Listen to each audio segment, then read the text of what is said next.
आपल्याच अंगणात. कधी गप्पा, कधी मस्ती, कधी थट्टा, कधी मस्करी. रूप सुंदरी सारस भोळी अशीच तू मधुरा, अशीच तू मधुरा. मग अशाच एका वळणावर विचारून तुला मस्त प्रश्न, देशील तू त्याची सहजच उत्तर. तेव्हाच जुळतील आपल्यातल्या मैत्रीच्या तारा, कारण तू आहेस रूप सुंदरी सारस भोळी अशीच तू मधुरा, अशीच तू मधुरा. नमस्कार. दोन मनांच्या रस्त्यामध्ये प्रेम नावाचे गाव असते. अशीच एक ज्योत असते, नाव तिचे मैत्री असते. ज्याला ती मिळते त्यालाच त्याची किंमत कळते. अशा समृद्ध मित्रमैत्रिणींचा परिवार मधुरा. आजच्या मधुरा या कार्यक्रमातलं हे मानाचं पान सुप्रसिद्ध गायक परेश पेवेकर यांच्याशी आज गप्पा मारणार आहोत. नमस्कार परेश. नमस्कार. मनापासून तुमचं स्वागत करते आणि तुमच्याच आवाजात गणपती बाप्पा मोरया, मंगलमूर्ती मोरया असं म्हणून आपण आजच्या कार्यक्रमाची सुरुवात करूया. मला वाटतं देवाच्या ह्या आळवणीनं मला वाटतं कार्यक्रमाची सुरुवात केली तर बरोबर. मी आता एक भजन गाणार आहे. हा चालेल.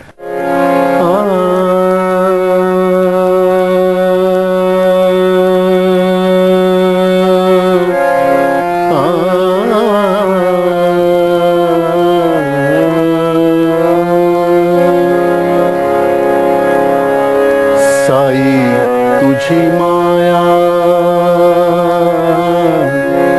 साई तुझी माया, तात माऊलीची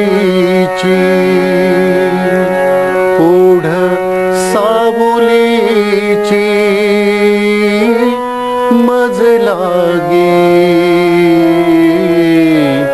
साई तुझी माया, तात माऊलीची ओढ सावलीची मज लागे. ओढ सावलीची मज लागे, मज लागे. साई तुझी माया, साई तुझी माया. वा वा वा वा. परेशजी, अनेक थोरा मोठ्यांचे आशीर्वाद तुम्हाला आहेत. रसिकांचं तर भरभरून प्रेम मिळालेलं भरपूर आहे. अगदी. हे जे आता तुम्ही भजन म्हटलं ते जरी अरुणजींचं असलं तरी याचे संस्कार मला वाटतं तुमच्या वडिलांकडूनच झाले. तुमचे वडील तुमचे स्वतः भजन उत्तम गायचे, अतिशय उत्तम भजन गायचे. ही वॉज ऍक्च्युली ते थिएटर आर्टिस्ट होते त्यावेळेला, अति उत्कृष्ट तबला वादक होते. पण म्हणतात ना त्या म्हणजे संसाराच्या यामधनं शेवटी त्यांनी त्यांच्या मुंबईमधनं त्यांची बदली गुजरातमध्ये दोहामध्ये झाली. मग ते रेल्वेच्या वर्कशॉपमध्ये काम करत होते. पण तिथेही त्यांनी अनेक उत्तम असे महाराष्ट्रातले किंवा गुजरातमधले जे गायक होते त्यांना ते साथ करत होते. त्यांनी मला खरं म्हणजे शास्त्रीय संगीताची आवड लहानपणापासून लावली होती. तुम्ही घेतलं शास्त्रीय संगीताचं शिक्षण? हो, माझं आहे बेसिक तर झालेलंच आहे. आणि माझे स्वतः वडील अतिशय चांगले गाणारे पण होते, वाजवणारे चांगले होते. आणि त्यांनी जो मला जो शास्त्रीय संगीताकडे जो हे उडा जो लावला तो म्हणजे मला हरिदास संमेलन म्हणून ते रंगभवन मध्ये पूर्वी व्हायचे कार्यक्रम. उत्तम म्हणजे अगदी हिंदुस्थानातले नाही तर पाकिस्तानातले गाणारे देखील सलामत अली नजाकती ह्यांना मी तिथं मला वाटतं वयाच्या 8-9 वर्षापासून त्यांना मी ऐकलेलं आहे त्या गाण्यात. त्यामुळे ती ओढ आहेच. पण गाणं मी शक्यतो जास्तीत जास्त गाण्याचं म्हणजे माझा कल राहिला सुगम संगीत, गझल. आता तुम्ही जास्त म्हणजे गझलांकडे जास्त गातो. प्रायव्हेट गझला माझ्या भरपूर आहेत, मला माहिती आहे. पण तरी सुद्धा त्याच्या आधी म्हणजे अरुण पौंडवाल आणि तुमची मैत्री ही खरं म्हणजे कुठेतरी एखादा एक आपल्याला क्षण असा असतो की तिथून पुढे आपला मार्ग असा सुरेल होतो. तर अरुण आणि तुमची मैत्री आणि ते कॉलेजचे सगळे दिवस आणि मग त्याच्यानंतर तुमचा मंथन जो अतिशय गाजला तुमचा त्यावेळेचा तो कार्यक्रम, त्या आठवणीत आम्हाला घेऊन चला. अरुणला मी पहिल्यांदा भेटलो म्हणजे आमचं कॉलेजचं जे अॅन्युअल असतं त्या अॅन्युअलचा मी त्यावेळेला जनरल सेक्रेटरी वगैरे होतो आणि कार्यक्रमामध्ये मी कार्यक्रम करतच होतो. त्यावेळेला असे 2 ग्रुप झाले होते. एका ग्रुपमध्ये अरुण होता, दुसऱ्या ग्रुपमध्ये मी होतो. आणि माझ्या जे रिहर्सल चालू असताना एक दिवस असा एक मुलगा आला, उंच असा व्हेरी ब्रिलियंट आणि असा हँडसम असा. तुम्हाला अरुण माहिती आहे, अरुणचं व्यक्तिमत्व. आणि म्हणाला की तू परेश ना? मी हो मी परेश आहे. ते मी अरुण पौंडवाल. अरे मला तुझ्या ऑर्केस्ट्रामध्ये यायचं आहे म्हणून. तर आय वॉज सो हॅपी की मला कल्पना होती हा अतिशय उत्कृष्ट अकॉर्डिंग वाजायचा. मी त्याला म्हटलं केव्हाही नाव राईट नाव तू आत्तापासून सुरू कर आणि सबंध ऑर्केस्ट्राचं जे होतं माझं ओझं ते मी त्याच्यावर सोपवलं आणि त्यानंतर मला खरं वाटेल की माझा जो आम्ही दोघांनी म्हणून जो एक प्रवास एकत्र केला तो म्हणजे अवर्णनीय आहे.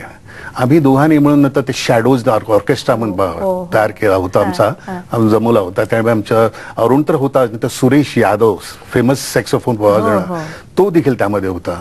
अशी चांगले उत्तम वादक जे आता खरं म्हणजे इंडस्ट्रीचे प्रख्यात वादक आहेत ते सगळे त्या आणि माझे काहीतरी म्युझिक डायरेक्टर झालेले आहेत आता ते मंडळी त्यावेळेला होती. भरपूर कार्यक्रम केले. असं कार्यक्रम करताना एक दिवस आमची ओळख झाली शांताराम नांदगावकर. शांतारामनी आम्हाला मराठी सुगम संगीत काय होतं ह्याच्याकडे नेलं त्यांनी आणि नंतर आम्हाला ती मराठी गाण्याची ऑफकोर्स मराठी गाणी आम्ही तशी गातच होतो. गजाननराव वाटवे म्हणजे माझे अतिशय माझं दैवत होतं आणि वाटवे नंतर बाबूजी सगळ्यांचेच आहेत.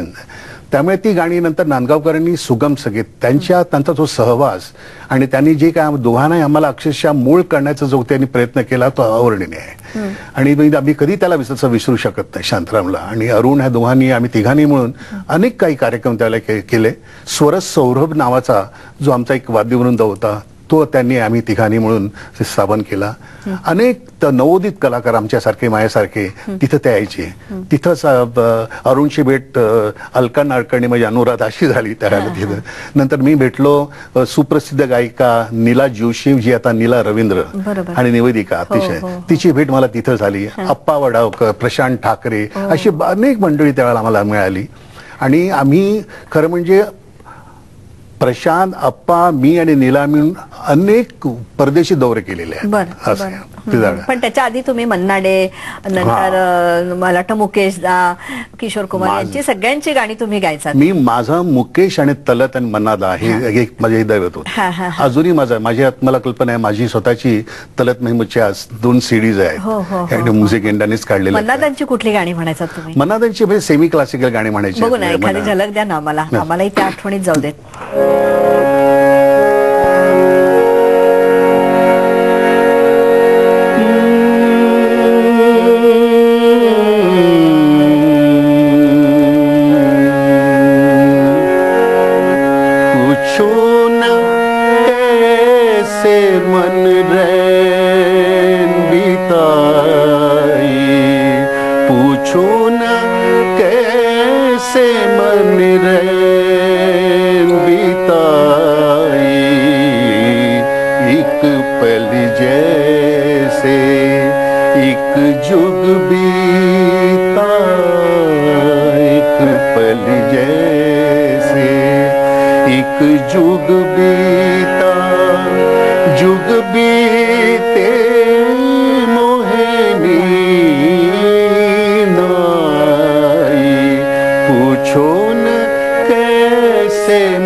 दिवस उजाडतो काही अपेक्षा घेऊन आणि मावळतो सुंदरसा अनुभव घेऊन.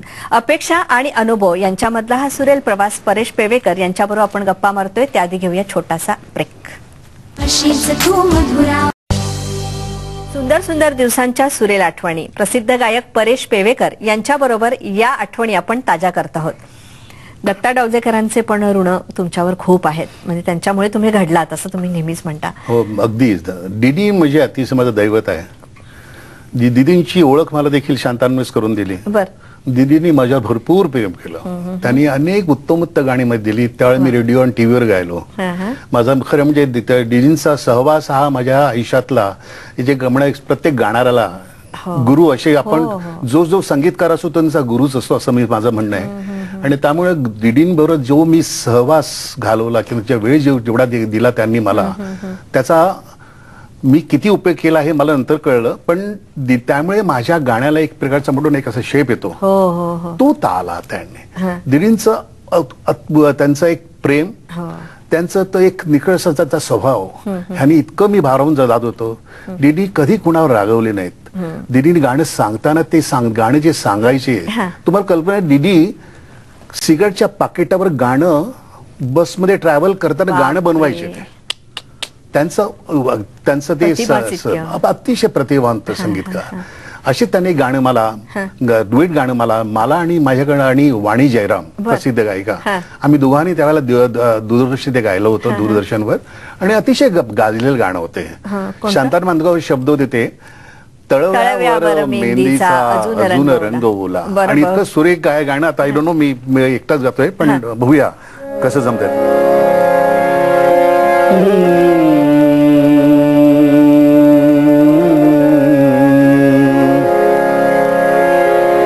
तळव्यावर मेहंदीचा अजून रंग ओला तळव्यावर मेहंदीचा अजून रंग ओला माझ्या मनी प्रीत तुझी माझ्या मनी प्रीत तुझी घेते ग हिंदोला तळव्यावर मेहंदीचा अजून रंग ओला तळव्यावर मेहंदीचा अजून रंग ओला. वा वा वा वा सुंदर. नंतर मला वाटतं ही थोडीशी चाल बदलून परत हे गाणं नंतर हे गाणं अरुणनीच केलं होतं गाणं. एअर इंडिया मधली नोकरी सांभाळत तुमचा हा प्रवास एका बाजूला चालू होता पण या ह्याच्यामध्ये करिअर आणि म्हणजे आपलं जे काही संसार चालवण्यासाठी जो काही लागतो ते एअर इंडिया आणि मग ही क्रिएटिव्हिटी याच्यामध्ये तुमची स्वतःची कधी घालमेल झाली. अनेक संधी आल्या आणि मग त्यानंतर निसटून गेल्या. संधी तर अनेक आल्या ऍक्च्युअली त्यावेळेला. खरं म्हणजे एक संगीत नक्कीच सांगावंसं एवढं मला. मी जर एअर इंडियामध्ये होतो आणि माझ्या संगीतात माझा प्रवास तिथे मिळालेल्या अनेक मोठे लोक मला त्यावेळेला भेटली. सी रामचंद्र पासून गदी माडगुळकर दत्ता डावजेकर होते यशवंत देव आणि नंतर असे अनेक लोक आणि नंतर दुसरे म्हणजे ज्यांचा मी अतिशय उल्लेख करायचा वाटेल असे गोळवलकर मधुकरराव गोळवलकर ते अतिशय उत्कृष्ट स्वरलीन वाजवायचे. त्यांनी गझल गायिका सम्राट त्यांना ते नेहमी त्यांच्यावर साथ करत असत. त्यांच्याशी माझी ओळख झाली. त्यांनी देखील मला एक अतिशय चांगलं अशी गझल त्यांनी माझ्याकडे गाऊन घेतली. मंगेश पाडगावकरांचं गाणं होतं ते केलं. असं करताना एक दिवस असंच मी ऑफिसमध्ये बसलो होतो आणि एक मुलगा आला म्हणाला की हरी चौरसिया हरीजी त्यांनी मला बोलवले तर मला ताबडतोब मेहबूब स्टुडिओमध्ये तुम्ही या. म्हटलं काय आहे काय ते म्हणजे तुम्हाला लताजींबरोबर डुएट गायचंय. लताजींबरोबर डुएट गायचंय कोणीतरी मला येऊन सांगतो तुम्हाला ताबडतोब स्टुडिओत यायचंय. मी पहिल्यांदा तर मी नर्वस झालो. म्हटलं की हरीजी कहाँ आहे तर म्हणाले की नाही आपल्या स्टुडिओत आहेत मला नंबर दे. मी बोललो तर अरे हरीजी आपण तुम्ही निघाला नाही अजून तुम्ही या ताबडतोब लताजी आता कधी पण येतील. म्हटलं हरीजी आप कमाल करते हैं. फर्स्ट तो मुझे कोई गाना है मुझे गाना पता नहीं है. मी गाणं गाणं पण माहित नव्हतं आणि ते गाणं मी दीदींच्या बाजूला उभं राहून गायचं. म्हटलं नहीं ये तो गुस्ताखी मैं नहीं कभी कभी नहीं करूंगा. बरोबर. आपको ते म्हणाले चलो ठीक है मैं उनका मैं डब कर लेता हूँ बाद में करेंगे आप शाम को घर पे आइए. मी खाल्लाच राहायच्या बाजूला. संध्याकाळी त्यांचाच मला फोन आला. त्या गाण्याची अशी गंमत होती की ते गाणं जे गायचं होतं ते यश चोप्रांचं पिक्चरचं होतं. ते गाणं म्हणणार होते किशोरदा आणि लताजी. आयत्या वेळेला किशोरदाने मी देत नाही तुम्हाला माहिती आहे तुझे जरा मुडी होते त्यावेळेला मैं नहीं आ रहा हूँ. तो उन्होंने नहीं बुला इसलिए यश जी को आपकी याद आई बोले परेश जी को बुलाओ. आप जल्दी आ गए. म्हणजे मग ठरवलं की आपण संध्याकाळी जायचं रिहर्सल करायची नंतर गाणं करायचं. संध्याकाळी फोन आला परेश जी देखो क्या हुआ मालूम है किशोरदा का भी फोन आया वो सुबह आके डब कर रहे हैं. अच्छा ती संधी गेली. अशा संधी आहेत. बरं. गळ्यातला सूर जगण्यातली लय आणि आयुष्याचा एकंदरीतच ताल जमला की जगणंच कसं सुंदर होऊन जातं असं सांगतायत परेश पेवेकर. त्याआधी घेऊया आपण छोटासा ब्रेक.